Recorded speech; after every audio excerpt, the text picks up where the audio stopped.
Hello friends, we'll continue with our poem Elegy written in a country churchyard. In our earlier lecture, we had done with the fourth stanza. Now we'll continue with the fifth stanza of the poem. The breezy call of incense breathing morn, the swallow twittering from the straw-built shed, the cock's shrill clarion or the echoing horn no more shall rouse them from their lowly bed. So, when we go through these lines, we learn that the poet or the speaker is talking about the dead countrymen, the village folks who have been buried down in the graveyard of the church. And he says that all the sounds, the smells that are there around in the village will not be able to wake them up from their lowly bed, means the bed underneath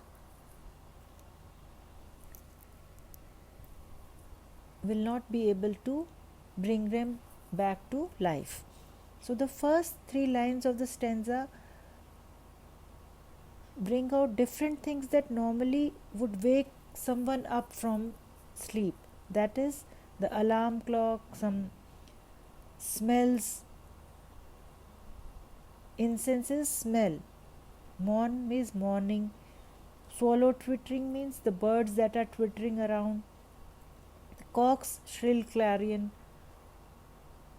the cock that is speaking or shouting or making a shrill noise in the morning. All these things wake a person up. Like the bird is twittering and singing in the straw nest, the rooster's cock, maybe it's a real cock, or the alarm clock. All these sounds wake a normal person from his sleep. But after listing all these things, the speaker tells us that none of these things are going to wake up the dead guys anymore. They are sleeping in their bed from where they will never be able to come to life again, because they are in their eternal sleep. Nothing will be able to wake them, whether all the sounds of nature, anything. For them no more the blazing hearth shall burn, or busy housewife ply her evening care. No children run to lisp their sire's return, or climb his knees the envied kiss to share. Now the speaker is again listing the kind of things or kind of day-to-day pleasures that these dead countrymen, country folk in their graveyard will not be able to enjoy anymore. What are these things? That no burning hearth, fire, for them is good enough for them now. No housewife is trying to take care of them after he gets home from the day's work. Ply her evening care means will not be taking care of them after the day's work.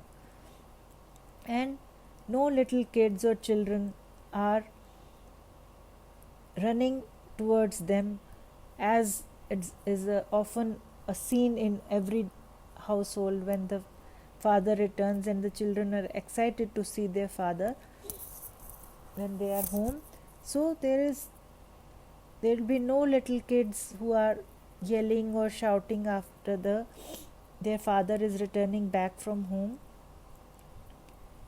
and no kids would be climbing up onto his lap for kisses or showing their love for him. So the speaker is trying to give us reasons that these poor dead countrymen who are in their graves now will not be able to enjoy all the simple pleasures day-to-day pleasures of life.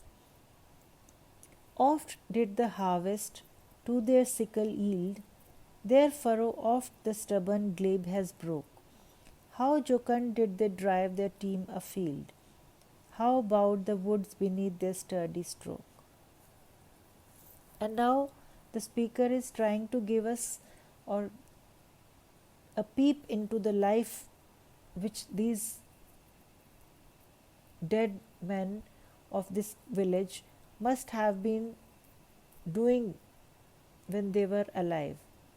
He imagines the kinds of things these people would be doing back when they were still living.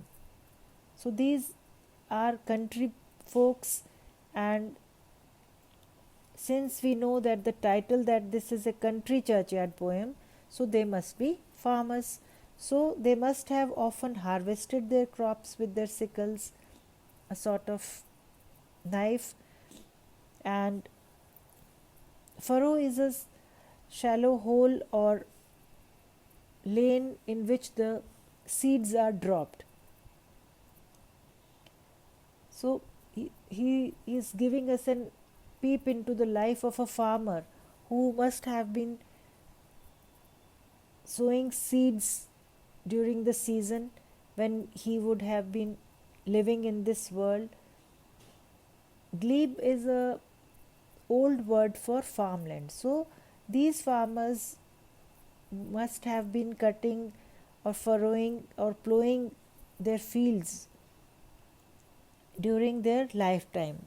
The speaker imagines that the farmers must have been cheerful or in a very pleasurable or jocund mood as they drove their teams of oxen or mules through into the field to plow their fields. And when they were doing this work, the woods must have bowed to the stroke of their axes as they cleared the forests to make their farms. So here the poet is again personifying that. He says that the trees have bowed down to respect, as if they had respect for the farmer, and the axe and the trees have been personified. Let not ambition mock their useful toil. So this stanza is oft quoted stanza from the poem. Let not ambition mock their useful toil, their homely joys and destiny obscure, nor grandeur hear with a disdainful smile the short and simple annals of the poor.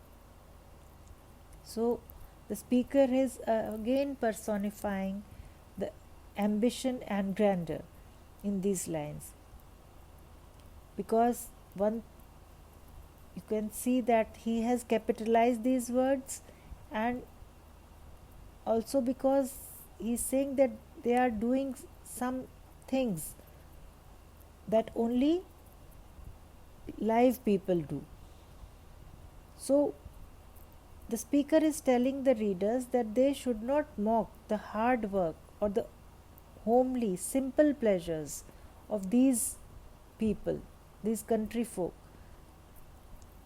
because they were obscure or their lives are unsung, their destinies was such that these poor farmers have remained obscure from social life. But this doesn't mean that they were not good people, or they didn't have any qualities, grandeur, because they were obscured in their lives, they were not able to come in limelight. This doesn't mean that they didn't have any ambition or they didn't have any quality in them. He says that he didn't come out and tell the reader, and they shouldn't follow ambition to mock them. He is sort of displacing the blame. He says that regular people wouldn't mock these honest countrymen, only ambition would be that cruel. Maybe He doesn't want the readers to feel as though he's shaking a finger at them. In the second two lines of the stanza, the speaker says that we shouldn't allow grandeur or high social status to smile disdainfully or scornfully at the day to day lives of these poor people. Again, we see that as if he is personifying the word grandeur, and it feels that he is in a way not scolding the readers.